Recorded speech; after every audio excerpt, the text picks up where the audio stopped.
Apocalipsis 12, 7, 9 dice así: después hubo una batalla en el cielo. Mijaíl y sus malajén, es decir, sus ángeles, pelearon contra el dragón, y el dragón y sus malajén respondieron, pero no eran suficientemente fuertes para vencer. Así que ya no había lugar para ellos en el cielo. El gran dragón fue lanzado fuera, aquella serpiente antigua, también conocida como el diablo y Hasatán, el engañador del mundo entero. Él fue arrojado a la tierra y sus malajim fueron arrojados con él. Oremos. Amantísimo Dios y Padre Celestial, estamos ante el gran trono de tu presencia para darte las infinitas gracias, Señor, por esta santa y bendita palabra que hemos leído esta mañana, en el cual va a estar basado este tema que vamos a tocar. Te pedimos que bendigas a los que están presentes, Señor, a los que vienen en camino, y también, Señor, a los que están conectados en las redes sociales. Padre, en el nombre de Jesús, reprendemos todo demonio disfrazado de cristiano que trate de infiltrarse en toda la prédica, Señor, para robar la bendición a las almas que están conectadas en este momento. En el santo, bendito nombre que es sobre todo nombre, te pedimos que esta palabra no regrese a usted vacía, sino que dé fruto para los corazones. Amén y amén. Pueden sentarse. Segundo cielo, o Uranos, ángeles caídos en el segundo cielo. En las últimas semanas he estado tocando el tema de los tres cielos. La semana pasada, en nuestras redes sociales, tocamos el tema Epáfora, que corresponde al primer cielo y que corresponde todo lo que tenemos a nuestra vista, incluyendo todo nuestro sistema atmosférico, que involucra aún el sistema de la gravedad y lo que logramos ver con nuestra vista en la inmensidad del espacio. Eso es lo que los científicos le llaman Epáfora.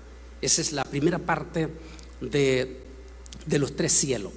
La segunda parte, esa primera parte, dicen los científicos, es la que tiene, o lo que conocemos como el primer cielo, es la que tiene que ver con la influencia de todo el sistema climático del planeta Tierra, por cuanto ahí es donde está la presencia del impacto atmosférico.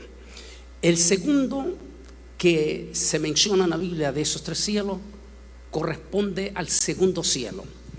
El segundo cielo que comienza, como vamos a ver más adelante, con todas las constelaciones y que termina en lo que los científicos le llaman la frontera, es decir, entre la frontera del segundo cielo con el tercer cielo. A partir de ahí comienzan, según los mismos expertos, no solo en teología, sino la misma ciencia de la astronomía. Recuerden, no hay que confundir astrología con astronomía. La astronomía es la ciencia, la parte científica que toca el tema de la profundidad del espacio, de las estrellas o del mundo de las estrellas. Según la astronomía, no tiene mucho informe sobre el tercer cielo, pero sí es algo que en algunos momentos ellos lo tocan y mencionan estos hechos o estos acontecimientos del espacio. Por ejemplo, yo recuerdo a uno de los científicos que cuando joven tenía muchísima admiración, cuando era bastante joven, tal vez la edad de Levis Escamilla, de esos jóvenes que les gusta la investigación. Tenía esa edad y había un científico a quien yo tenía profunda admiración. Y este científico de la NASA dijo en 1999, tal vez fue una de sus últimas antes de morir, él dijo: hemos enviado una superpoderosa nave al espacio, esa nave llamada Voyager 2, dijo Carl Sagan las siguientes palabras. Dice: Voyager 2 lleva una grabación en 120 idiomas. Dice, una vez que Voyager 2, dijo, pase por los planetas, se meterá en lo infinito del espacio. Y una vez que se mete en el infinito del espacio, entonces dijo Voyager 2, entonces Voyager, a lo mejor en ese segundo cielo, dijo él, y el más grande misterio para nosotros, el tercer cielo, dijo Carl Sagan, podría ser esta nave interceptada. Y es por eso que hemos puesto, dijo él, es por eso que hemos puesto un mensaje en 120 idiomas para contactarnos con seres inteligentes. Dijo Carl Sagan: tenemos suficientes evidencia de que hay seres inteligentes en el segundo cielo. Las evidencias son sumamente grandísimas, pero del tercer cielo es donde nosotros no sabemos mucho. Pero de una cosa sí sé, dijo él, Carl Sagan, esta palabra, que en lo profundo del espacio, más allá del segundo cielo, hay un personaje, dijo él, que está sentado sobre sí mismo, nos observa y nos ve. Y esas fueron las palabras finales de este científico que murió en 1999. ¿Qué es lo que quiso decir Carl Sagan como científico? ¿De qué personaje estaba hablando Carl Sagan? Bueno, ese es el tema del tercer cielo. Pero hablemos de la palabra que él habló antes de ese tercer cielo. Segundo cielo. Él dijo: tenemos suficientes y contundentes evidencias de vida, de vida de seres inteligentes en el segundo cielo. De eso, dijo, no hay duda. Y eso nos vamos a concentrar a ver si la Biblia no se contradice con las palabras de los científicos. El tema de los ovnis, objetos no identificados, o como le llaman en este momento en toda la terminología que se está hablando en la media, los avistamientos.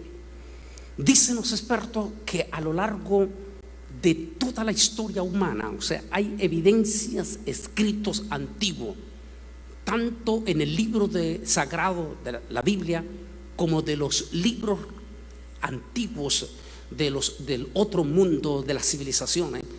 Existen relatos de avistamiento o de extrañas naves. Tal vez la más grande de todas estas historias la tenemos en la Biblia. El primero de todos ellos que habló de esos avistamientos se llamó Enoc. Ese personaje extraordinario, hijo de Matusalén. La Biblia dice que Enoc vivió 300 y resto de años, 365 años, y que después fue transportado. Dejó un libro escrito que se conoce como el libro de Enoc. En ese libro, no sé si estamos teniendo problemas, ¿verdad? Lástima que no hicimos prueba antes de iniciar, si estaba funcionando. Dice que el libro de Enoc habla de esos avistamientos, y él es el que menciona directamente a seres inteligentes conocidos como ángeles de Dios. La experiencia que tuvo este personaje extraordinario de la historia bíblica, Enoc, habla de diálogos, donde él dice que personalmente dialogaba con estos seres angelicales a quien él le llamó. En su mensaje, Enoc menciona 7 jerarquías de seres angelicales, de los seres inteligentes más grandes de la historia. Después todavía seguimos teniendo, a ver aquí, Después, aquí queríamos que viéramos ustedes estas imágenes, a ver si puede ver aquí. Él es Enoc en su libro, quien ya específicamente, ahí está entrando la señal ya, ahí estamos. Es Enoc quien ya específicamente menciona, específicamente en su libro, naves espaciales. Es el primerito en quien ya enfoca esas famosas naves y da detalles impresionantemente asombrosos acerca de esas naves espaciales. Pero luego van a venir Ezequiel, quien va a hablar con mayor profundidad y detalles de esas impresionantes naves que conocemos como naves del espacio. Utilizaron sus propios vocablos. Daniel dice que miró naves que bajaban con ojos por delante y a la derecha y a la izquierda por todo lado, y dice que estas naves se desplazaban a velocidades. Dice que cuando llegaban tenían ruedas que se desplazaban hacia la derecha, hacia la izquierda, hacia adelante y hacia atrás. Hoy en día la ciencia de los Estados Unidos ya logró, después de estudiar, analizar los científicos ese pasaje de Daniel, hoy en día ya han creado en las grandes bodegas y en las gigantescas bodegas, utilizando ese desplazamiento que dice de ruedas hacia adelante, hacia atrás, hacia adelante, hacia atrás, hacia la izquierda y hacia la derecha. Y dicen ellos, ¿quién le dio esa información a Daniel? Ezequiel, ¿cómo es que Ezequiel habla con una precisión extraordinaria lo que ahora ya nosotros estamos desarrollando acerca de esos avistamientos? Pero todavía la Biblia habla más acerca de este misterio, que vamos a hablar del segundo cielo, que es donde van a estar estos seres inteligentes, pero que van a ser negativos. Los expertos dicen que esos seres inteligentes del segundo cielo, que han tenido contacto, que vamos a profundizar ya, están dirigidos por un personaje que tanto Isaías como Ezequiel hacen profunda mención de ese personaje. En Génesis se menciona que ese personaje estuvo presente en el jardín del Edén y que ese personaje influenció la catástrofe de la caída de la raza humana. Se dice que Adán y Eva, que fueron la primera pareja de la historia del ser humano, dice que Adán y Eva vivieron, según la antropología, aproximadamente 500 años sin tener ningún síntoma de muerte, ningún síntoma de envejecimiento, y que durante esos 500 años Eva, de acuerdo al mandato de Dios, Eva y Adán tuvieron hijos.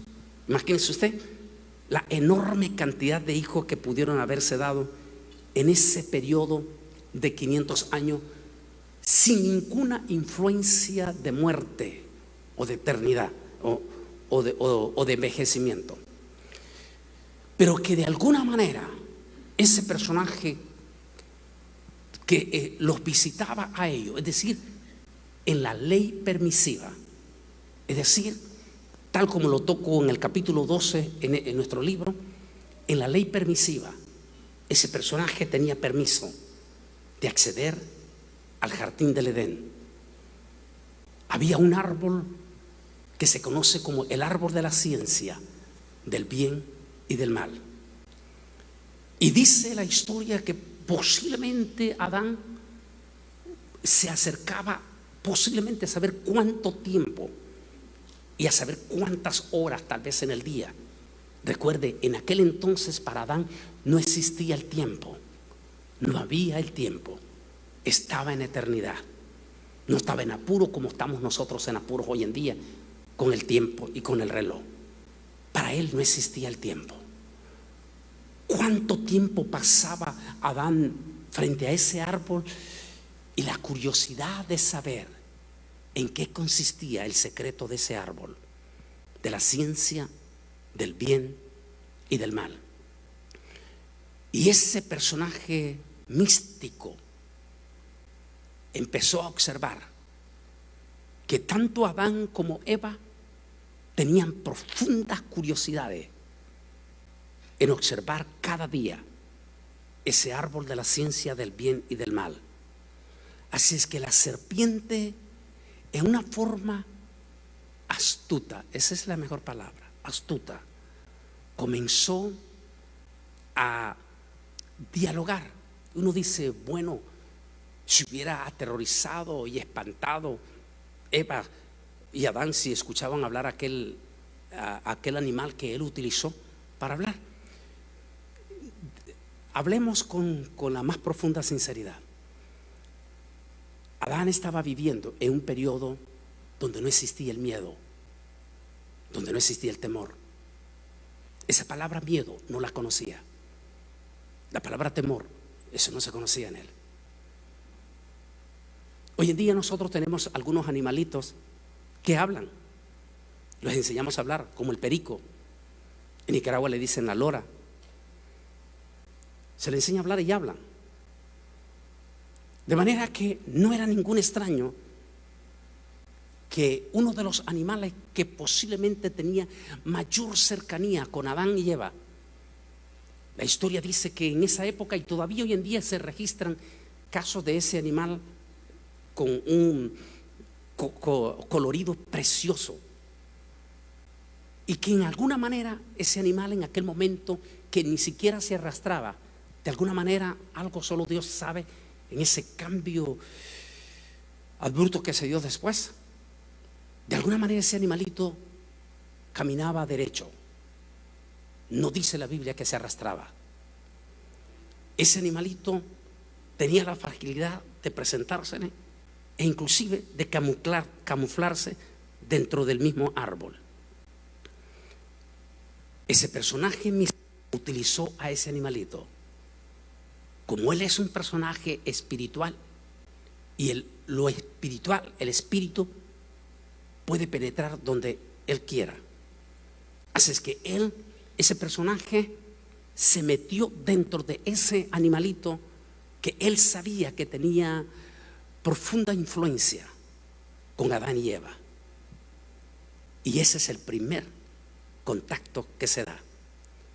Pero, ¿qué dice la historia de ese personaje místico? Leámoslo a continuación aquí. Dice: tú que decías en tu corazón, subiré al cielo, y en lo alto junto a las estrellas de Dios levantaré mi trono, y en el monte del testimonio me sentaré en los extremos del norte. Nótese la primera parte que yo le puse que le leí en Apocalipsis, lo tenía directamente del hebreo. Esto está más en el español, pero si lo leyéramos en el original, en el hebreo, da a entender, y ya los científicos lo entendieron también así, y dice que ese personaje en un momento pensó ser más grande que el Altísimo, e inclusive tener lo que hoy el vocablo que a veces nuestra mente finita es difícil entenderlo, porque siempre lo que tiene que ver con lo eternal es difícil entenderlo. Entonces dice que la palabra que se puede utilizar hoy en día tal vez no es la correcta, pero es lo más cercano. Dice que posiblemente este personaje empezó a preparar una especie de un planeta propio donde él tendría su gloria, su perfección, y sería adorado más que el Altísimo, es decir, por encima del Altísimo. De acuerdo a la palabra eternidad, que es donde no existe el tiempo, nadie puede calcular cuánto se pudo llevar en ese momento. Este personaje preparó todo, es decir, como que se dio todas las secuencias de preparación para ese reino que él estaba preparando, de acuerdo a lo que estamos leyendo aquí, donde él estaría más arriba, en ese mismo tercer cielo, pero más arriba que el Altísimo. Sigamos leyendo. Dice: tú que decías en tu corazón, subiré al cielo, en lo alto junto a las estrellas de Dios levantaré mi trono, en la parte alta, profunda, y en el monte del testimonio me sentaré, y en los extremos del norte.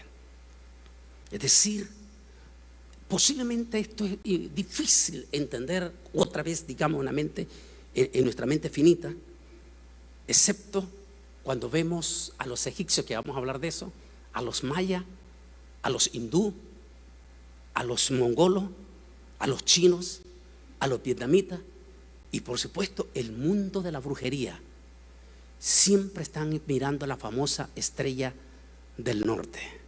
Ya vamos a hablar de eso. Siempre están hablando la famosa estrella del norte. ¿Qué es eso? ¿Qué quiere decir esa constelación que ahora vamos a ver? Según este personaje, en esa parte profunda que conocemos del espacio, ahí más arriba del segundo cielo, allí él pondría su trono. Pero sigamos leyendo. Dice: y seré semejante al Altísimo. Es decir, él quería tener la misma magnitud del Altísimo. Él quería tener el mismo respeto que le tenemos todos nosotros al Altísimo, nuestro grandísimo Dios Todopoderoso. Él quería tener la total y absoluta adoración que los ángeles en el cielo le brindan al Altísimo. Él quería tener todo eso. Este personaje dice: mas tú derribado eres al Seol, a lo más bajo, al Seol, a lo profundo de la fosa. Esto es profético. Finalmente serás arrojado a un pozo de prisión, que es lo que vamos a ver más adelante. Ezequiel capítulo 28 es cuando da mayor detalle de esta rebelión. Dice Ezequiel que este personaje tenía un privilegiazo grande en la presencia del Altísimo. Este personaje era el querubín. Dice, era hermoso y fue hecho en una forma perfecta, en su perfección de hermosura. Este querubín, dice, se paseaba entre los ángeles. Algunos dicen que era como el director de la orquesta celestial, el que dirigía todo el sistema de adoración y de alabanza al Altísimo. Él se paseaba en aquel momento, y lo dice Ezequiel, los mejores instrumentos musicales fueron creados en ese momento, los que conocemos posiblemente hoy en día en nuestra mente finita. Y dice, algunos dicen que posiblemente,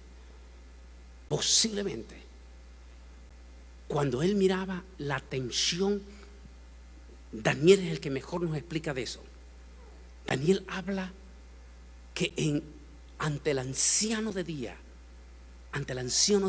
apareció un personaje a quien Daniel lo identifica como el hijo de todos los dioses.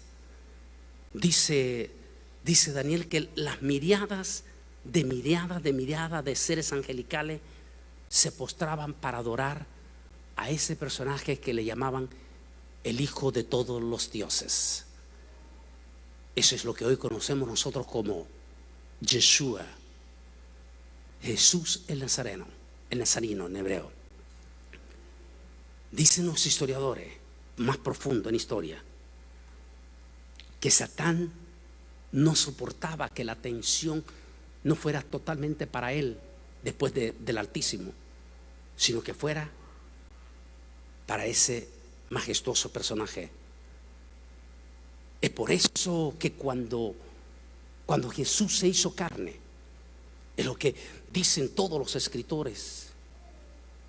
Cuando Él se hizo carne, dice Pedro, los mismos ángeles de Dios no pueden dar crédito.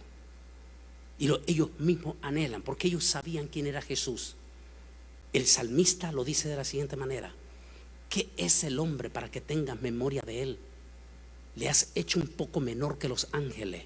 Está hablando de esa encarnación de Yeshua. Dice que los mismos demonios en el Nuevo Testamento pegaban gritos los demonios y le decían: Jesús, hijo de David, has venido para atormentarnos antes de tiempo. Algo otras veces le decían: Yeshua, no nos mandes a la prisión, danos permiso de meternos en ese hato de cerdo. Los demonios sabían quién era Jesús, ese personaje extraordinario.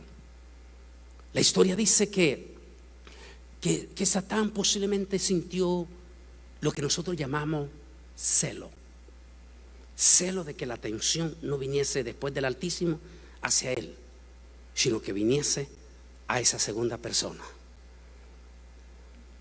Y ahí que Satán, los expertos dicen que los celos desatan reacciones de violencia, que los celos desatan reacciones de conspiraciones. Esa es la palabra más correcta, conspiraciones. Así que Satán comenzó a preparar toda una conspiración. ¿Qué quiere decir la palabra conspiración? Hay múltiples de significados en la Academia Real Española. La más profunda es la que dice: es una rebelión que se produce en lo secreto y que estalla en una catástrofe. Así es que él empezó a preparar una conspiración, una rebelión secreta. Y en esa rebelión secreta comenzó a arrastrar a seres angelicales del reino de Dios. Hay un estudio que tengo y también lo toco en el libro Israel al Filo, donde estamos hablando de arcángeles y serafines. Se dice que cuando él empezó a trabajar, empezó a arrastrar jerarquías angelicales, es decir, ángeles de altos niveles. Algunos dicen, la rebelión de este personaje fue tan profunda que inclusive llegó a alcanzar a seres angelicales que son de la parte más profunda y más delicada de Dios. Se le conoce como serafines o ángeles de fuego. Esos seres angelicales, ángeles de fuego, la misión de esos seres angelicales es un comando, como lo digo en el tema arcángeles y serafines, es un comando angelical cuya misión específicamente es servir al Espíritu Santo, la tercera persona, el Ruach Kodesh en hebreo, a la tercera persona en el mismo Dios. Es la parte más delicada de Dios, es la parte de fuego de Dios. Esos seres angelicales son los que están en los más profundos de la cercanía de Ruach Kodesh. Algunos dicen que la rebelión de él fue tan profunda que hasta llegó a alcanzar a seres de fuego, es decir, serafines. En ese momento en que la conspiración de él está lista, y vamos a tener una idea aquí, porque esto es lo que nos va a llevar para hacer un pequeño stop para llevarnos a toda esta historia. ¿Por qué vamos a hablar de ese segundo cielo? Porque es real, porque la Biblia lo menciona. Todos los expertos enfocan la parte final de lo que hablé, la parte final de ese segundo cielo, la parte donde llega a la frontera de ese segundo cielo, le llaman el Orión o las Pleiades. Por alguna razón, dicen los expertos, toditititas las civilizaciones caídas, no lo confunda, caídas, en su totalidad, todos ellos tienen sus enfoques hacia el Orión, hacia las Pleiades, donde está la famosa estrella del norte. Pero esta palabra Nibiru, eso es la que hasta hoy en día, que por cierto entre el 2010, 2011, 2012 estaba la calentura de los mayas, hubieron multitudes, incluyendo los evangélicos, que sacaron sus propios estudios del famoso planeta Nibiru. Pero muchos científicos salieron completamente a decir que toda la información que estaban usando era mentira, que no era cierto. Nos dimos a la tarea de hacer una investigación profunda desde la historia de los vikingos en Finlandia, que es donde se encuentra lo más profundo, para qué es exactamente Nibiru. Y entramos hasta uno de los científicos para documentarlo en el libro, donde es el que se acerca, pero impresionantemente, al relato que dice Apocalipsis. Se dice, los historiadores, que en la parte del norte se estaba gestando todo un reino con un planeta con propia vida, pero que hubo una guerra, según la leyenda de los vikingos, hubo una guerra en el espacio antes que existiesen los seres humanos sobre la tierra. y que se descubrió el gran altísimo, el Dios de los dioses, dicen los vikingos, descubrió que uno de los dioses menores estaba preparando una rebelión con su propio planeta. Y entonces aquel planeta fue declarado destruido. Que es lo que habla Apocalipsis, también dice que se acerca. Y eso es más profundo, lo toco, es difícil tocarlo en esta mañana. Allí en Apocalipsis menciona una intervención estelar que va a haber, y que los científicos dicen la secuencia, porque recuerden que estamos viviendo en eternidad, tal como lo dijo tal vez uno de los más grandes científicos, Albert Einstein. Dice Albert Einstein: si vamos hacia arriba, el tiempo es más rápido. Si vamos hacia el otro extremo, el tiempo se vuelve eminentemente lento. Y es lo que trata de explicar ese científico con Ibero. Dice: si allá, pero como el tiempo es lento, va a intervenir en lo que nosotros conocemos como la gran tribulación. ¿Tiene sentido? Pero sigamos acá. ¿Por qué creemos que en el segundo cielo hay seres inteligentes? ¿Por qué creemos que existen los famosos extraterrestres? ¿Y por qué creemos que ellos no vienen a ayudar, como muchos lo creen? La respuesta está en estas civilizaciones. Hoy en día los científicos dicen que es impresionante la forma en que estas pirámides fueron hechas. Una de ellas es el material que se utilizó. Algunas de ellas son piedras cortadas, transportadas de miles de kilómetros. Algunos de esos pesan miles de toneladas de peso. ¿Qué clase de máquinas se utilizaron? Si se supone que estábamos viviendo en pañales hace 4.000, 5.000 años atrás. ¿Qué clase de maquinaria utilizaron para cortar esas piedras? ¿Y qué clase de transporte utilizaron? Por ejemplo, las de Tehuacán, México. Dicen los científicos que han encontrado hoy en día material que tiene la pirámide de Tehuacán, México, y esa piedra que encontraron, única, una piedra profunda, que sea en las profundidades, dice que increíblemente esa piedra no se ha encontrado en ninguna parte de Norteamérica, y en la actualidad existe esa piedra solo en Brasil. Si estamos hablando de 5.000, 7.000 años, ¿cómo es que ellos fueron tantos miles de kilómetros para traer esa piedra?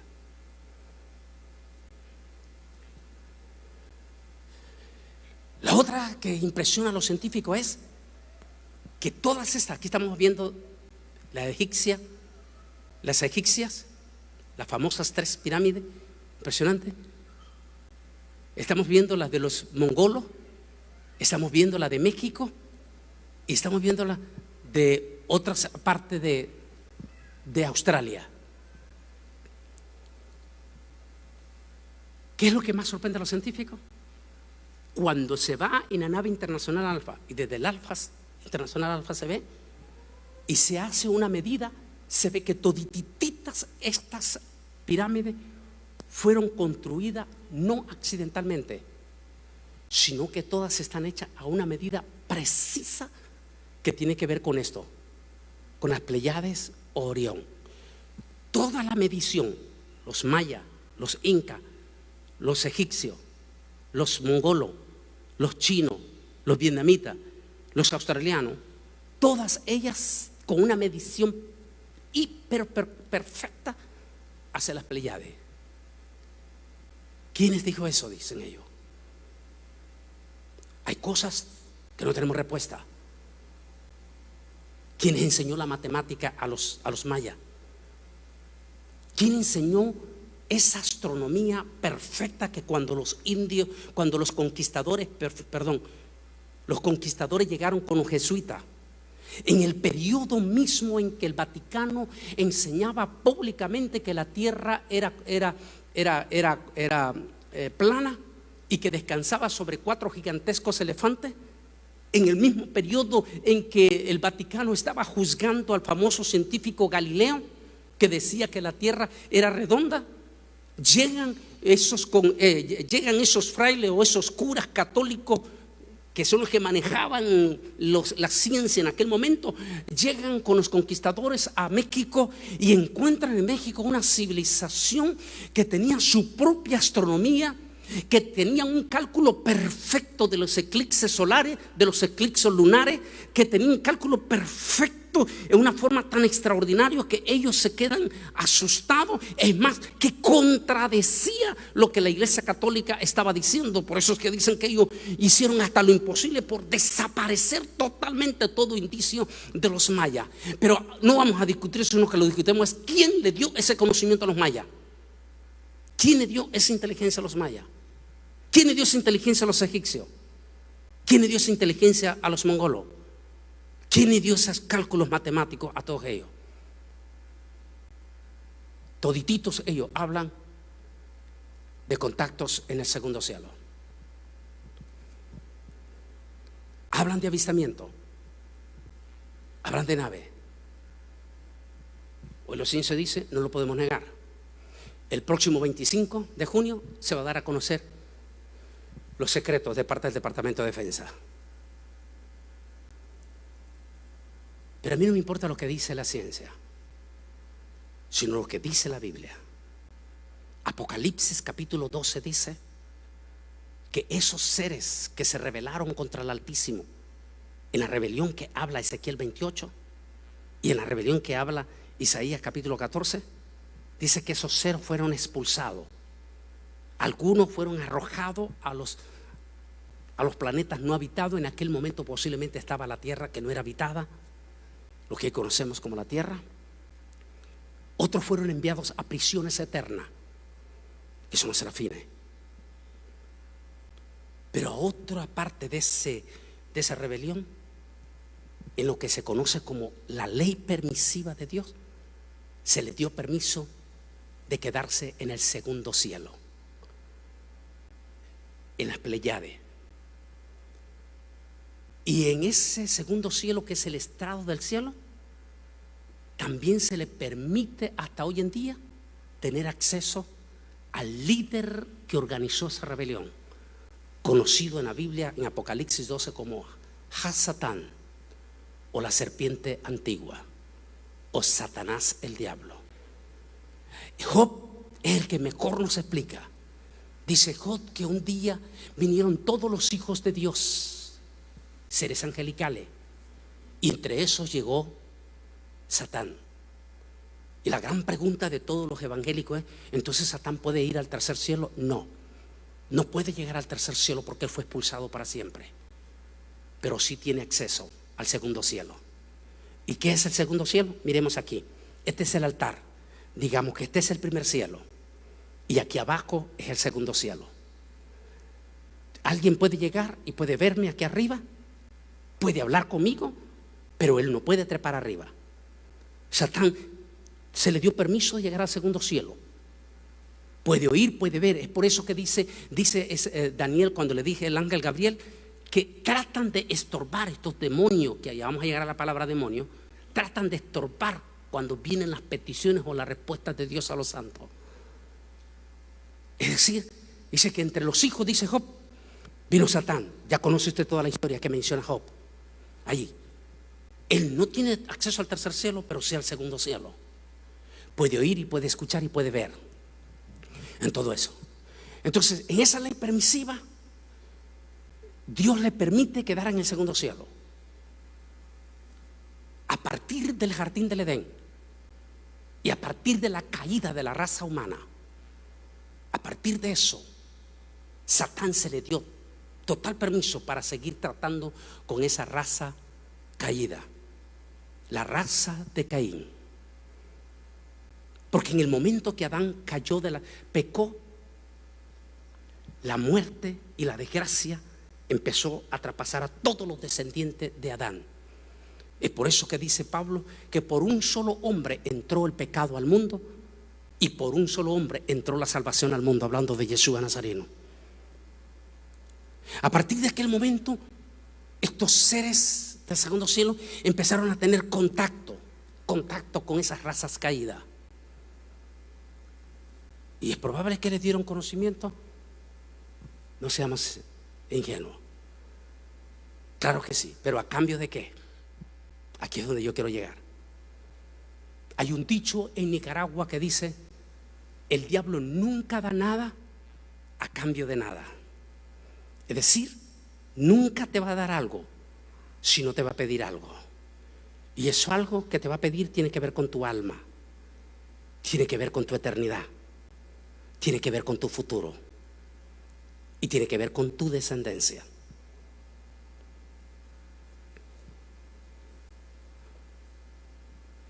¿Cómo lo podemos saber esto? Muy sencillo. Tal vez, por increíble que parezca a veces, como yo utilizo el dicho, cuando lo que Dios hace a veces no tiene sentido. Un hombre de Hollywood que fue profundamente criticado aún por los propios evangélicos de mente pequeña, por la película que él hizo, La Pasión de Cristo, que ganó, es el único inconverso, yo creo, en la historia ya, que ganó 4 millones de almas para Cristo siendo inconverso. El predicador inconverso que más almas ha ganado. Porque eso es lo que dicen las estadísticas, que la película que él hizo, se convirtieron solamente en las primeras 3 semanas, 4 millones de personas se convirtieron a Jesús, incluyendo el mismo artista que hizo el papel de Yeshua, que es judío. El mismo artista que es judío se convierte en la misma película. ¿De quién estoy hablando? A ver si saben. ¿De quién estoy hablando? Mel Gibson. Mel Gibson después se hizo otra película polémica. No les gustó para nada ni a los mexicanos de esas regiones indígenas y mucho menos a los guatemaltecos, porque dice que les arruinó el negocio esa película. Mel Gibson hizo una película sobre la historia verdadera de los mayas, pero a nadie le gustó que Mel Gibson puso que en la parte allí donde mira hacia las Pléyades, los mayas, y luego se da la historia a los incas, a los egipcios, a los mongolos, a los hindú hasta hoy en día en la India,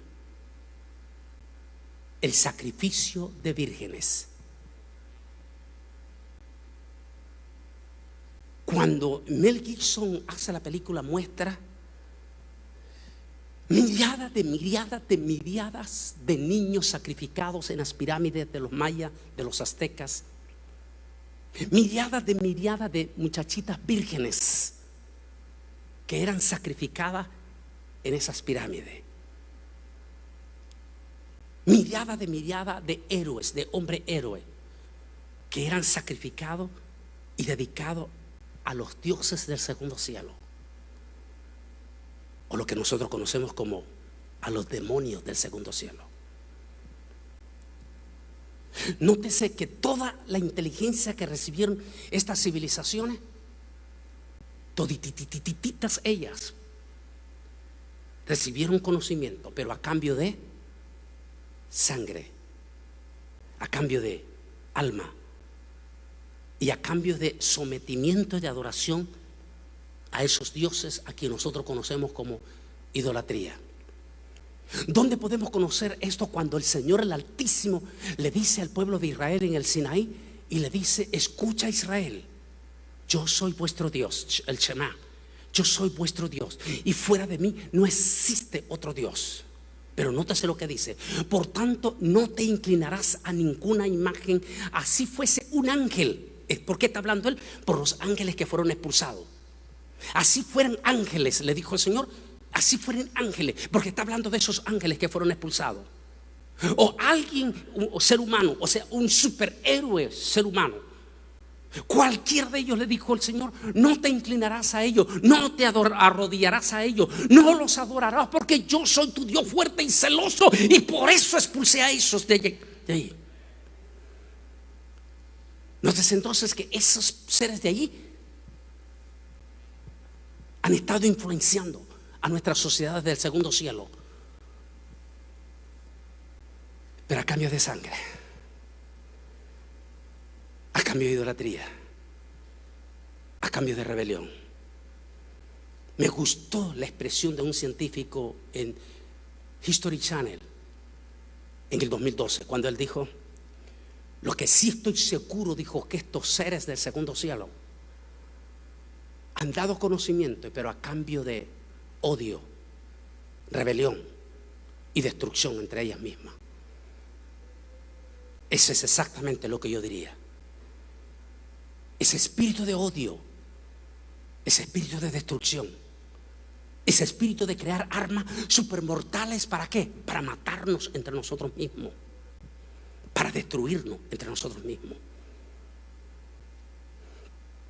Efesios lo menciona otra vez, porque no tenemos lucha contra sangre y carne, sino contra principados, contra potestades, contra los gobernadores de las tinieblas de este mundo. Y aquí está: contra huestes espirituales de maldad en las regiones celestes. Uranos, segundo cielo. Dirigido directamente, una idea aquí tenemos de ese personaje. A cambio de todo lo que le han dado estas civilizaciones, ese personaje ha pedido adoración hacia él y a sus seguidores, es decir, a sus demonios. El precio que la raza humana ha pagado ha sido dolorosa y lo sigue pagando todavía. Nótese: sangre. A ver, las mujeres que están aquí, ¿qué es lo primero que se produce en un aborto? Díganme, las mujeres, ¿qué es lo primero que se produce? Sangre. Al darse un aborto, ¿qué está involucrado allí? La sangre. ¿Qué es lo que siguen pidiendo hoy en día los demonios? Hoy ya no están los indios aztecas, hoy ya no están los indios mayas. Hoy no, ahora tenemos una sociedad súper civilizada, pero el espíritu sigue siendo el mismo. La inclinación de nuestra sociedad sigue siendo la misma. Y el precio que están cobrando esos demonios sigue siendo el mismo. ¿Qué le cobraban a los mayas? ¿Qué le cobraban a los mayas? A ver, dígame, ¿qué le cobraban? Sangre. ¿De qué? Número uno, niños. Número uno, niños. Miren la película, perdón, no me han pedido, pero para que tengan una idea, la de Mel Gibson. Las miraba, y esto está debidamente documentado, no exageró Mel Gibson. Eran miles de niños. La última más grande catástrofe y tragedia de niños que trataban de sacrificar fue los egipcios, y tuvo que ver directamente con el pueblo de Dios. A ver, el que me diga aquí, ¿qué le va a recordar eso? Que pedían los niños de ese pueblo. ¿A quién Dios salvó? Allí mandó a salvar en ese momento. A ver, ¿a quién? A Moisés. ¿Y de dónde venía esa ley? De matar a todo niño que naciese dentro del pueblo de Israel, fuera sacrificado.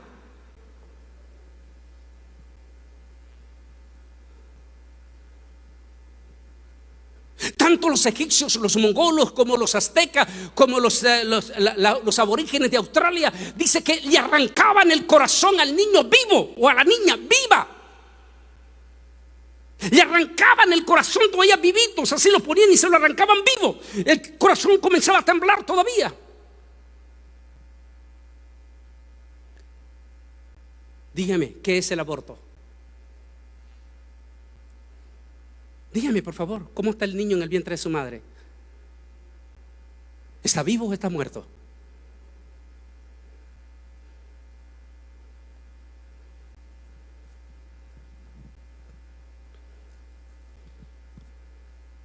Vírgenes, porque él quería niñas vírgenes. Eso fueron las civilizaciones de los indios, eso fueron las civilizaciones de los egipcios. Sí, pero no tenemos la misma hoy en día, no estamos iguales en este momento.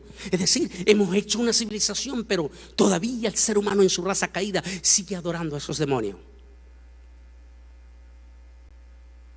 Porque hoy en día las escuelas mismas incentivan para que todititas nuestras niñas pierdan su virginidad. Es una forma impura. ¿Cómo se llama esa? Precio de sangre.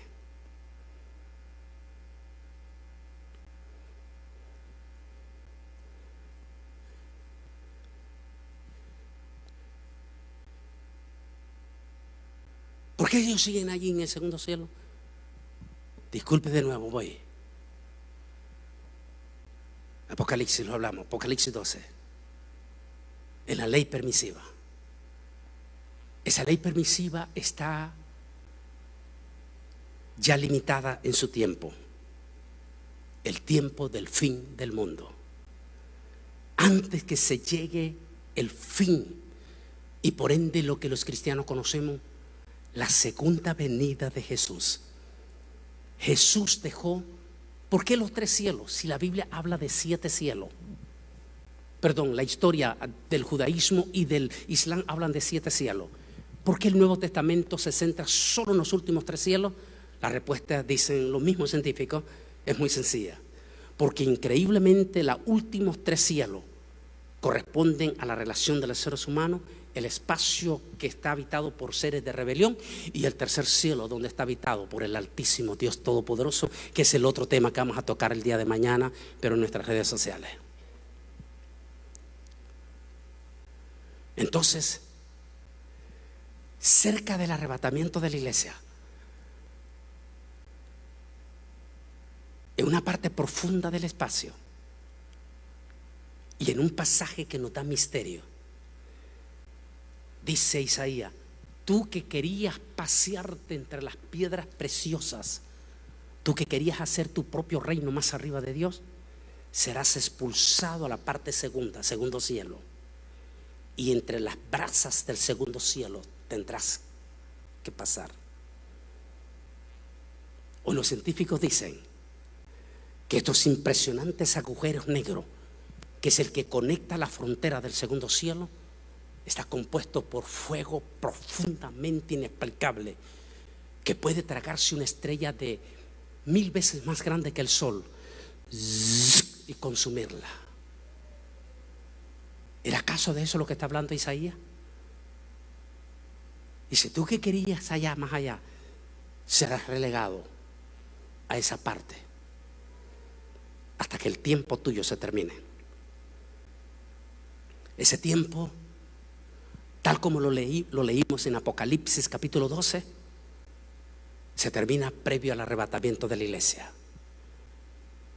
Antes nosotros creíamos que iba a ser después del rapto, pero haciendo un análisis profundo en la Biblia nos damos cuenta que no. Tiene que ser antes del rapto de la iglesia. ¿Por qué? Porque si son seres inteligentes que están en el segundo cielo, y ya tenemos evidencia en Daniel capítulo 10 que esos demonios han tratado de interferir una y otra vez en los ángeles mensajeros del Señor que nos vienen a bendecir o ayudar al pueblo de Israel y a la iglesia. Entonces imagínense que en ese momento ellos ya saben, Satán sabe que viene el arrebatamiento y que viene el galanazo novio para encontrarse con su novia en poder y en gran gloria. Entonces por supuesto que esos demonios van a tratar de hacer hasta lo imposible en el segundo cielo, concentrar todititas sus fuerzas para tratar de interferir en el arrebatamiento de la iglesia. Como Dios es perfecto, entonces Dios mandará a limpiar los cielos. ¿A limpiarlo de la basura que ha dejado la NASA allá en el espacio? No. A limpiarlo de esos demonios que están en el segundo cielo. Dice Daniel, Apocalipsis, hablando en profético: y entonces vi una batalla en el segundo cielo.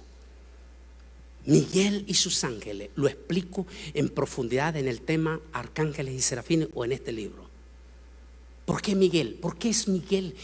¿Por qué específicamente es Miguel el enviado a pelear con estos demonios o esos seres inteligentes en el segundo cielo?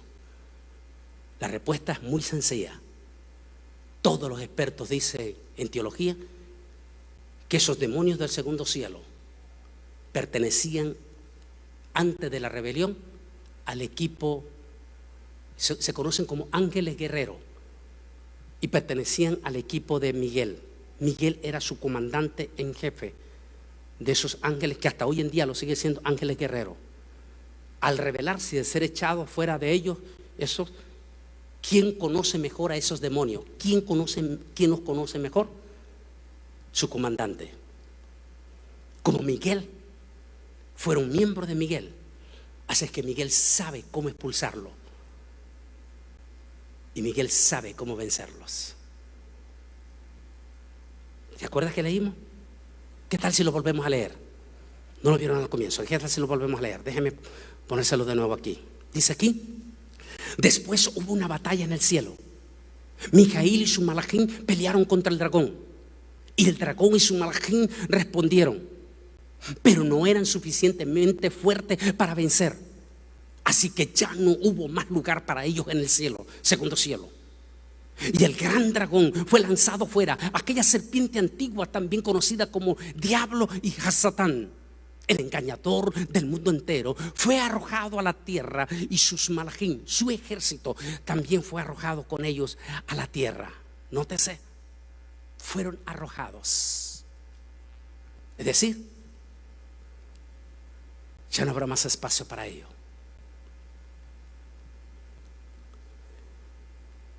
¿Por qué creemos que puede ser antes del rapto? Tal vez la pista nos la da 2 Tesalonicenses capítulo 4, versículo 13. Dice Pablo: porque el Señor mismo, con voz de mando. ¿Qué quiere decir mando? ¿Tenemos alguien de los hermanos que está aquí que fue militar? Levante su mano. ¿O ha sido, o es militar, o fue? ¿Hay alguien que ha sido militar? Levante su mano, por favor, que fue militar. No tenemos a alguien ahorita, pero si le preguntamos a un militar, automáticamente entiende la palabra voz de mando.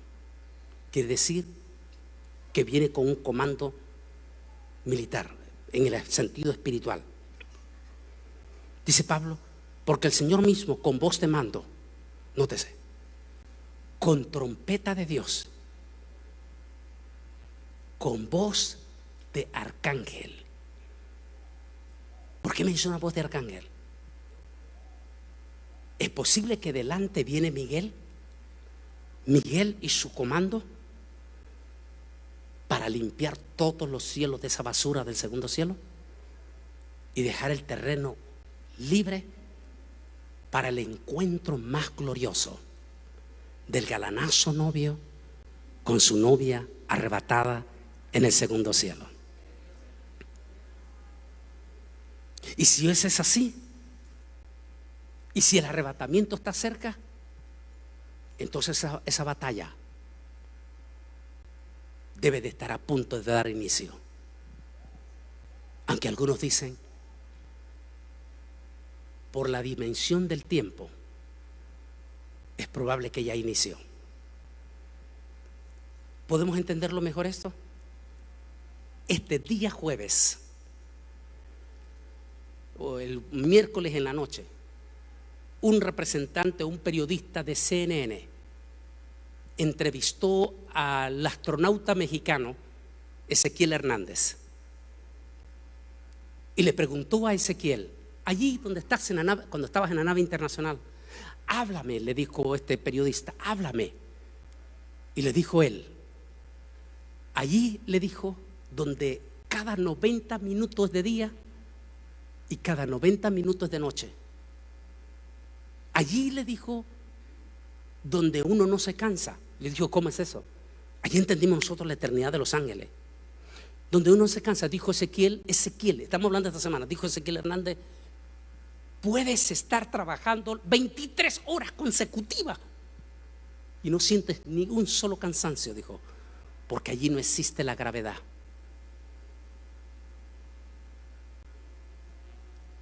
Donde el tiempo es diferente al de nosotros.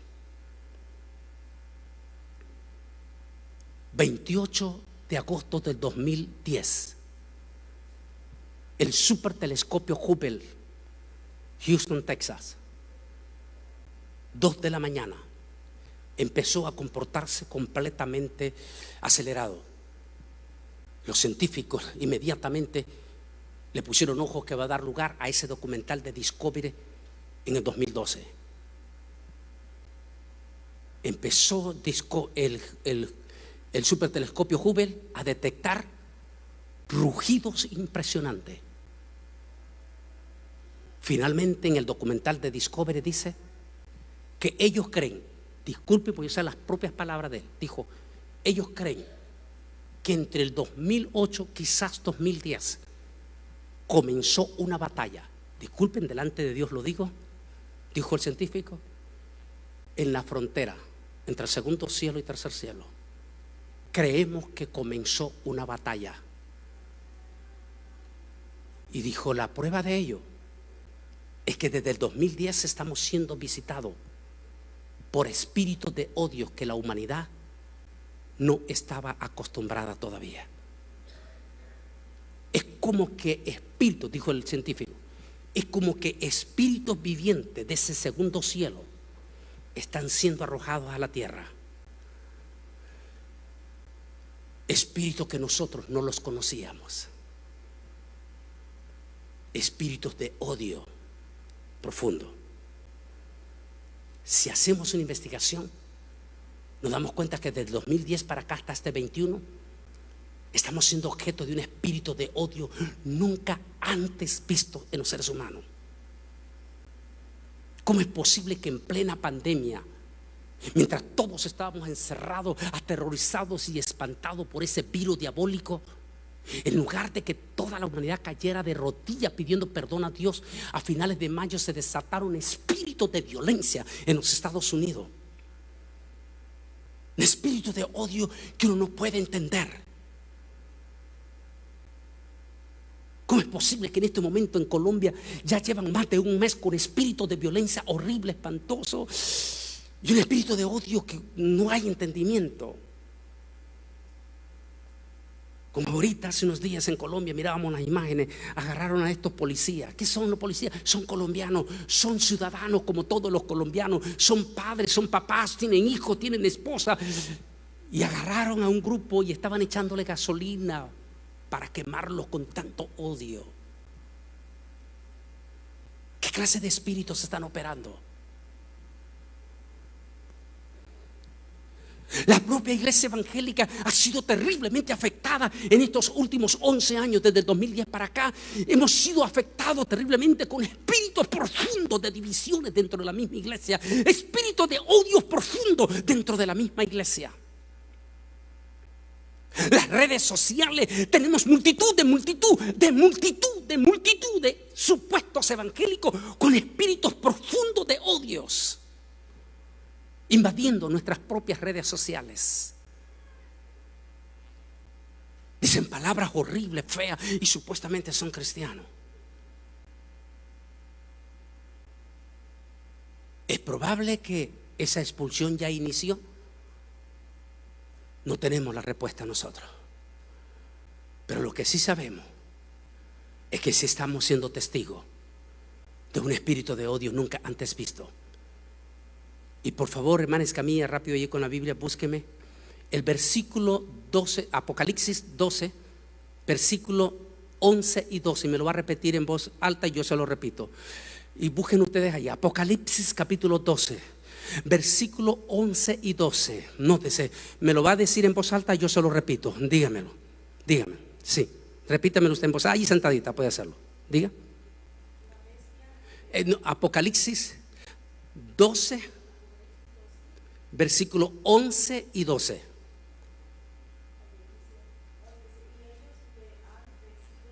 Entonces, comiénceme en el versículo 10. Comiénceme en el versículo 10. Dice, diga. Sí. Entonces oí una gran voz que dijo: ahora ha venido la salvación, el poder y el reino de nuestro Dios y la autoridad de su Cristo. Está hablando del arrebatamiento, nótese. porque ha sido, ahí está, mire, ha sido lanzado, siga, ha sido lanzado fuera el acusador, siga, de nuestros hermanos, el que nos acusaba delante de nuestro Dios, allí en el segundo cielo, siga, día y noche. Y ellos, ¿quién? Los santos, le han vencido, siga, por medio de la sangre del Cordero, siga, y la palabra del testimonio que ellos tenían, siga, y menospreciaron sus vidas, siga. Ahí está, mire, esa clave. Por lo cual alegrados, siga. Cielo y los que moran allá, los arrebatados. Ahora, siga. Ay, oiga bien lo que dice. Ay de los moradores, síguela, de la tierra y el mar, o sea, Israel y las naciones. Siga. Porque Satán ha descendido. Acabamos de leer el pasaje. Él y sus ángeles del segundo cielo. Dice, ha descendido, o sea, han sido expulsados. Siga. A vosotros con gran ira. O sea, esos demonios vienen derrotados. Vienen con furia. Vienen con ira. Siga. Sabiendo que les quedará corto tiempo. 7 años lunares, que es donde Dios también interviene a favor de su pueblo de Israel en esos 7 años. Viene la palabra, el énfasis. Ay de los moradores de la tierra. Discúlpeme la palabra de este científico, dijo él. Si eso es así, entonces el panorama que nos espera, dijo, es aterrador. Nos enfrentaremos a espíritus de odio incontrolable. Ya lo estamos viendo. No sabemos con exactitud si esa batalla ya inició. Y si lo que estamos recibiendo, lo que ya significa 7 minutos, para nosotros podría significar 11, 13, 14, 15 años. Solo Dios lo sabe.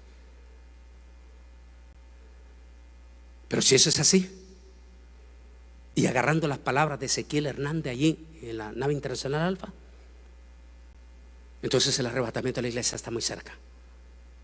Les quiero pedir que se pongan de pie, por favor. Pónganse de pie.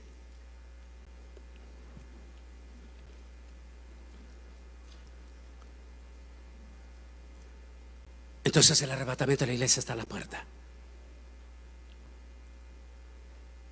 Pero si ese es así, entonces todas estas cosas feas que estamos viendo,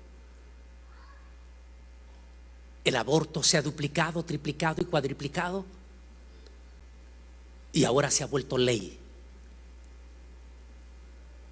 Nuestros países pobres se les está exigiendo y se les está imponiendo por fuerzas poderosamente políticas, espirituales, poseídas por espíritus del mismísimo demonio. Se les está imponiendo a los países pobres una agenda para que legalicen el aborto. Y el matrimonio de hombres con hombres o mujeres con mujeres.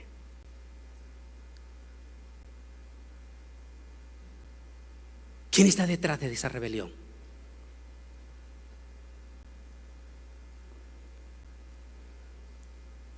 ¿Quién está detrás de este virus llamado coronavirus?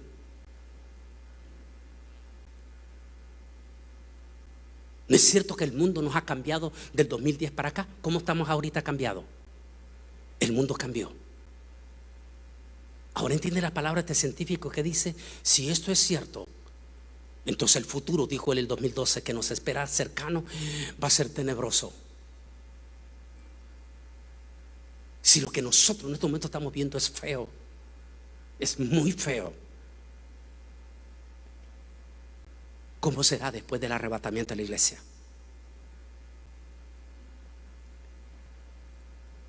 Ahora entiende por qué ustedes tienen que hacer conciencia en ganar a su familia, en traer a sus hijos a la casa del Señor.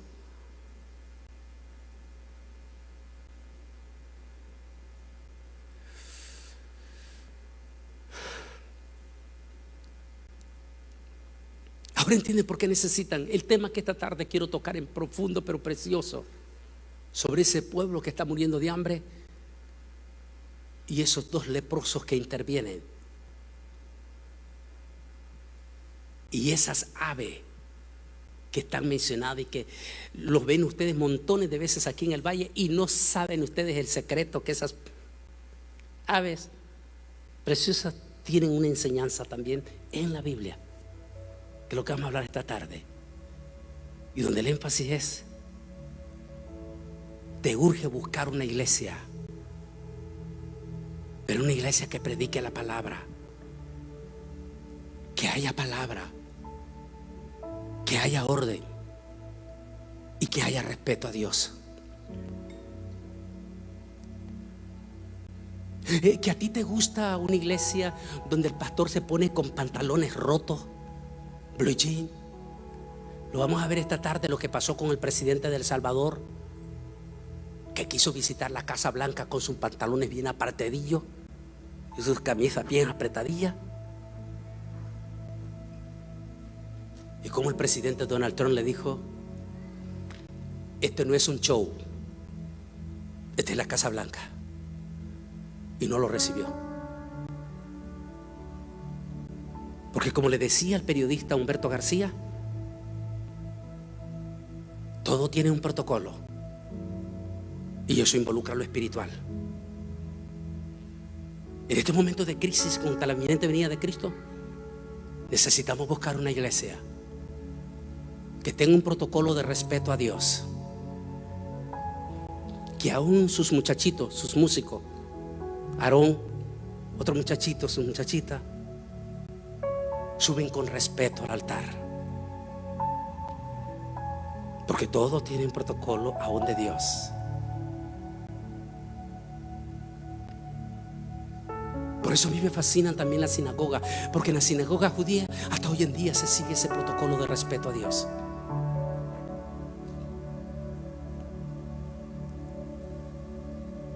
El tema de hoy es profundo, el de esta tarde, en esa hambre, estos dos leprosos y estos pájaros que vamos a hablar. Necesitan buscar una iglesia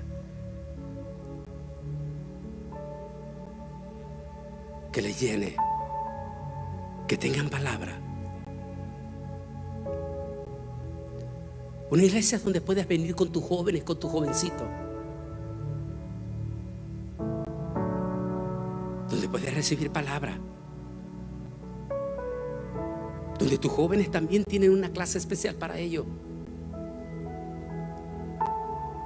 Y si alguno de esos muchachos quiere hasta estudiar teología, hasta eso.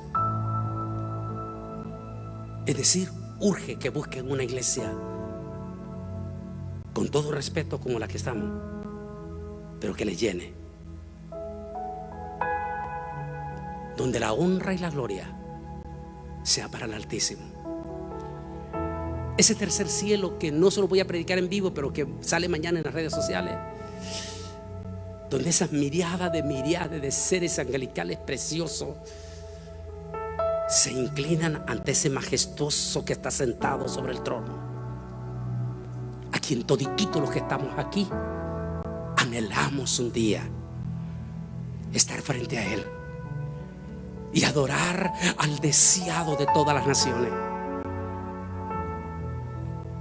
Por eso es que venimos a la iglesia, y por eso es que queremos buscar una iglesia de respeto, que honre y que respete a nuestro Altísimo.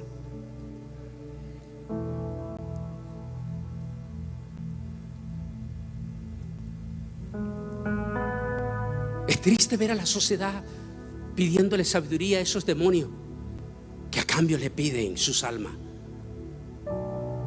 ¿Por qué no mejor acudir al Altísimo, al Creador de la vida, al Dador de la vida, el que no la quita sino que la da más bien,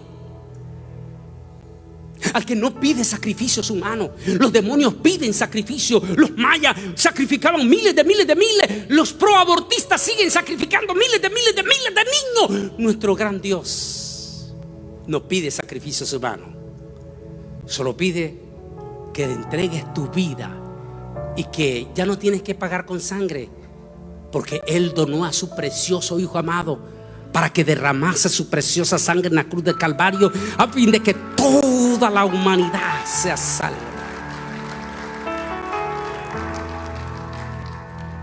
Él no pide sangre, Él ya dio su sangre preciosa. Los demonios te piden sangre porque tienes que seguir adorándolos a ellos, a los que están en las redes. ¿Por qué no mejor adorar al Altísimo, al que nos da la vida, al que hace milagros? Disculpe que los tenga de pie, no importa, con todo respeto. Me gustó una reflexión.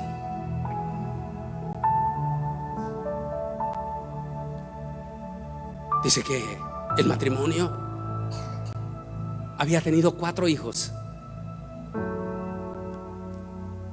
Ambos, el papá y la mamá, tenían tuberculosis. Sus hijos nacieron parapléjicos.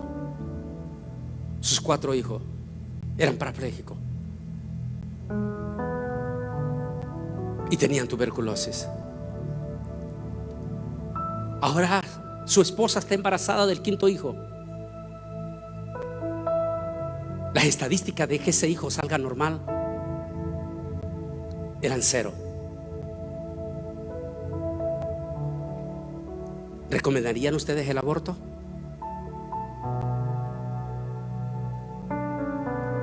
Dos, era una niña de 13 años, afroamericana. Fue violada por un anglosajón.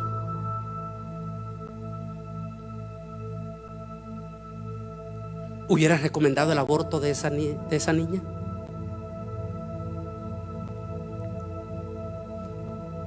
Y voy a hacerlo rápido, voy a saltarme otro.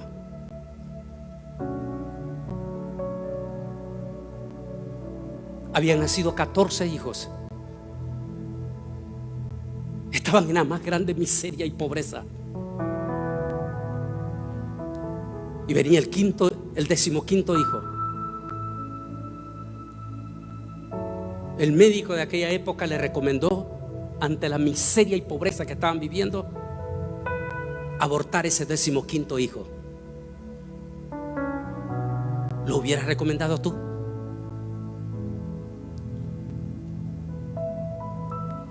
Y el último era una jovencita doncella que estaba comprometida al altar a casarse, pero salió embarazada.